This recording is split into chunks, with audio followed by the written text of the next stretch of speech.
सभी भक्तों को जय माता दी, राधे राधे।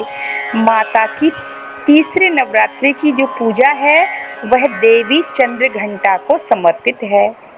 पिंडज प्रवरारूढ़ा चंड को पास्त्र कैरियुता प्रसादम तनुतमय्यम चंद्र घंटेति विश्रुता।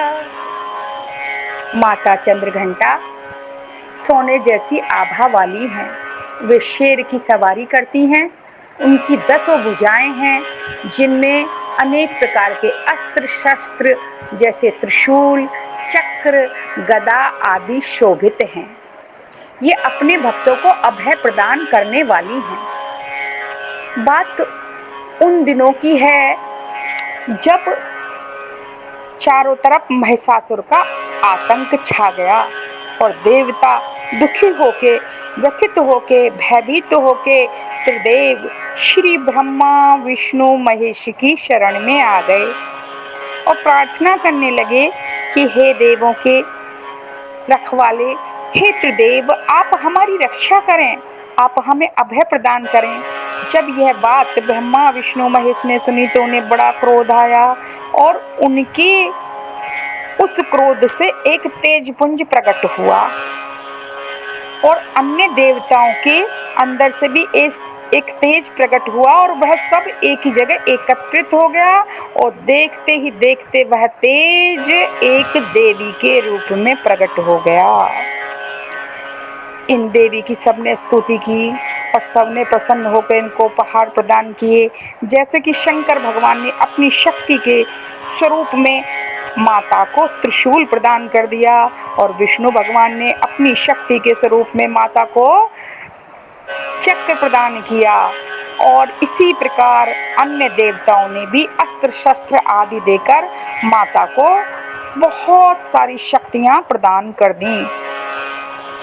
अब यह देवी सभी देवताओं के अंश से प्रकट हैं। इनके मस्तक पर चंद्रमा, अर्ध चंद्रमा जो घंटे के आकार में है, शोभित है। ये भक्तों को अभय प्रदान करने वाली देवी हैं। अब प्रश्न यह आता है कि यह देवी हमारे जीवन को कैसे प्रभावित करती हैं।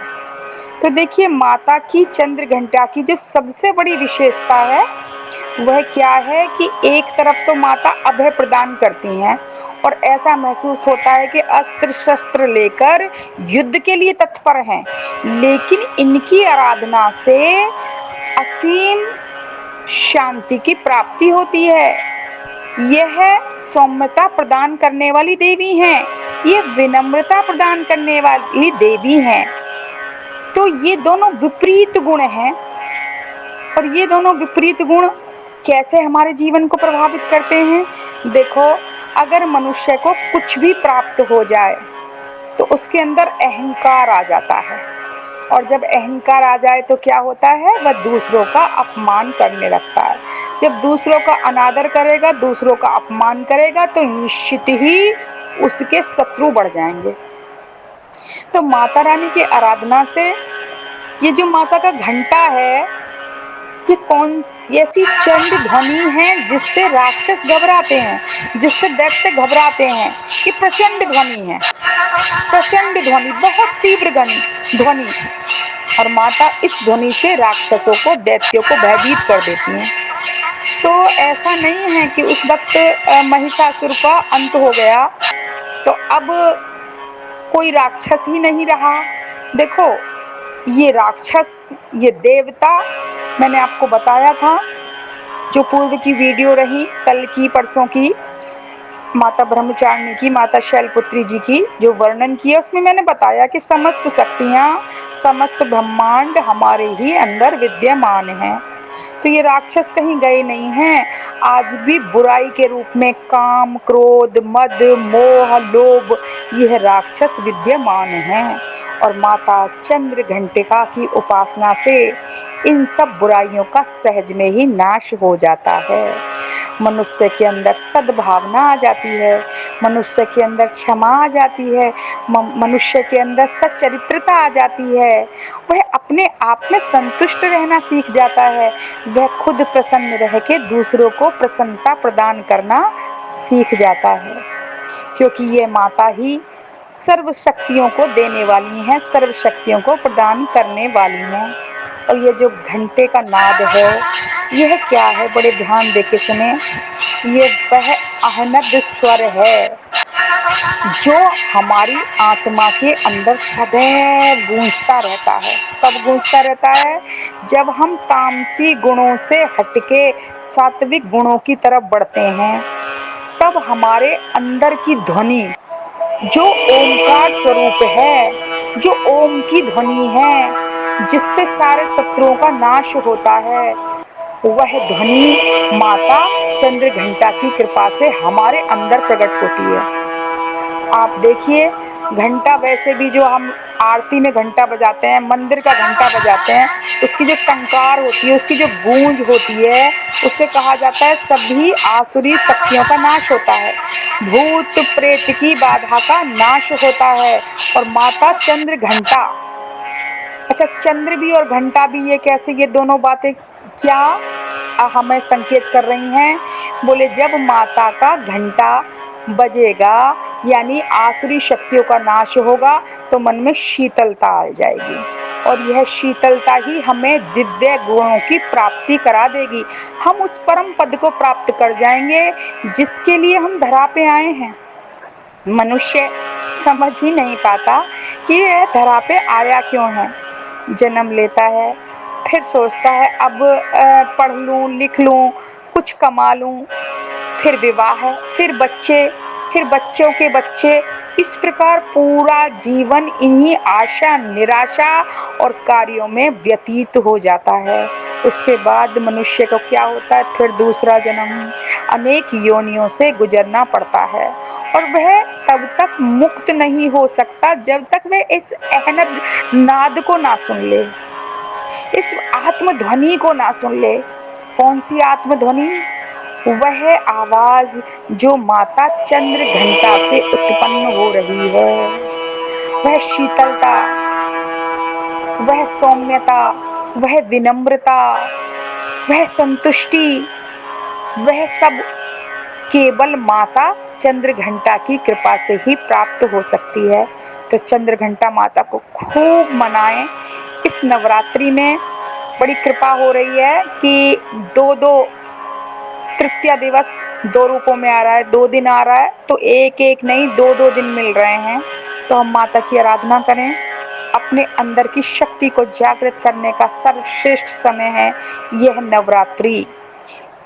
इस नवरात्रि में देखो, माता की उपासना सबने की है। आपने देखा होगा, जब जब नवरात्रि आती है तो जगह जगह श्री राम जी की लीलाओं का मंचन किया जाता है, रामलीलाओं का मंचन किया जाता है। बोले क्यों, ऐसा क्यों? बोले इसलिए कि जब श्री राम भगवान ने भी रावण से युद्ध किया था, तब उन्होंने शक्ति की आराधना की है, और इन्हीं शक्ति को प्रसन्न करके भगवान श्री राम उस राक्षस पर, उन बुरी शक्तियों पर विजय प्राप्त कर पाए। तो देवी के बिना जब श्री राम भगवान, जो स्वयं ब्रह्म के नारायण के अवतार हैं, जब वह विजय प्राप्त ना कर पाए, तो हम अपने अंदर की आसुरी शक्ति पर कैसे विजय प्राप्त कर सकते हैं? और यह आसुरी शक्ति पर विजय केवल हमें चंद्र घंटा माता ही दिला सकती हैं। तो अपने मन की अंदर की शक्ति को जागृत करना है, वहाँ माता चंद्र घंटा को स्थापित करना है, मन में ये धारणा करना है कि मैं उनका दास हूँ, उनका बच्चा हूँ, उनकी शरण में हूँ, माता मेरे साथ है, माता मेरे अंदर है, और अच्छे अच्छे सद्गुण मेरे अंदर आ रहे हैं, मैं बहुत शक्तिशाली हूँ, मैं निराशा से आशा की तरफ बढ़ रहा हूँ, अंधकार से जागरण यानी जागृति की तरफ बढ़ रहा हूँ। मैं अब असमय सोना, असमय जगना, कुछ भी खा लेना, कुछ भी व्यर्थ बोल लेना, निराश हो जाना, इन सब अवगुणों को त्याग कर एक शांति की तरफ बढ़ रहा हूँ। मैं दिव्य आत्मा हूँ, मैं स्वयं भी प्रसन्न हूँ और सबको भी प्रसन्नता प्रदान कर सकता हूँ, क्योंकि मेरे साथ जिस देवी का मेरे सर पे हाथ है वे सौम्य है, वे अभय प्रदान करने वाली हैं, वह राक्षसों का नाश करती हैं, राक्षसों के लिए बलशाली हैं, लेकिन अपने भक्तों को अभय प्रदान करती हैं, सौम्यता प्रदान करती हैं, शीतलता प्रदान करती हैं। और ऐसी देवी की शरण में आज मैं परम सुख की प्राप्ति कर रहा हूँ, परम शांति की प्राप्ति कर रहा हूँ। माता को खूब प्रेम करें, पुष्प चढ़ाएं और लाल रंग का पुष्प चढ़ाएं, खीर का भोग लगाएं, दूध से बने हुए सभी मिष्ठान माता जी को अर्पित करें, क्योंकि देखो दूध श्वेत रंग का है और शीतलता का प्रतीक है, तो शीतलता से प्रतीक ये जो भी दूध से बनी हुई मिठाइयाँ हैं या दूध से बनी हुई कोई पदार्थ है वो माता को भेंट करें। और माता रानी का जो मंत्र है, मंत्र तो अनेक हैं, मैंने आपको रोज बता रही हूँ कि मैं ब्रिजवासी बस इतना जानती हूँ कि प्रेम से बढ़ के और कोई शक्ति नहीं है। तो बड़ा सादा सा, बड़ा छोटा सा, बड़ा प्यारा सा, लेकिन माँ को ना एकदम से प्रसन्न कर देने वाला मंत्र है, ओम माता चंद्र घंटा देवी नमः। ओम माता चंद्र घंटा देवी नमः। आप इस मंत्र से माता का जाप कर सकते हैं। और अगर कुछ भी नहीं बोल पाते तो जय माता दी, जय माता दी, जय माता दी। आठों पहर हर वक्त 64 घड़ी माँ का ध्यान करना है। आप कुछ भी करिए लेकिन ध्यान माता के चरणों में रहे। तो आइए अपने अंदर की शक्ति को जागृत करने के इस सर्वश्रेष्ठ समय का सदुपयोग करें और प्रेम से कहिए जय माता दी, राधे राधे। बोलो श्री चंद्र घंटिका माता की जय।